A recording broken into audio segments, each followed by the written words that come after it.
Bon any 2026. Encetem el mes de gener amb un vi negre del Montsant, la Cervera 2024. És un vi de garnatxa. La garnatxa, com molts sabeu, és una varietat molt nostra, molt també de la zona de Tarragona. Pot ser molt afruitada, madura, a vegades amb acidesa mica baixa, molt licorosa. Aquí tenim un vi sense sulfits. Per tant, és una garnatxa bastant vibrant, fresca, fruita, però també notes mica d'herba aromàtica, alguna d'espècies, i tot això dona una sensació molt vibrant.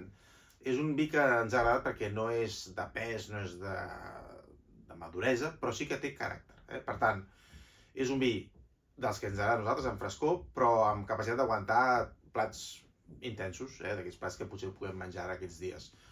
Pot ser alguna carn, pot ser embotits també, vull dir, pot ser plats també freds i calents, vull dir, bueno, vaja, el celler ecològic, d'aquest celler a la botiga tenim diversos vins, potser la Miloca, la Lleu, que potser coneixeu, el Serè, bueno, diversos vins seus, perquè ens agrada molt tot el que fan.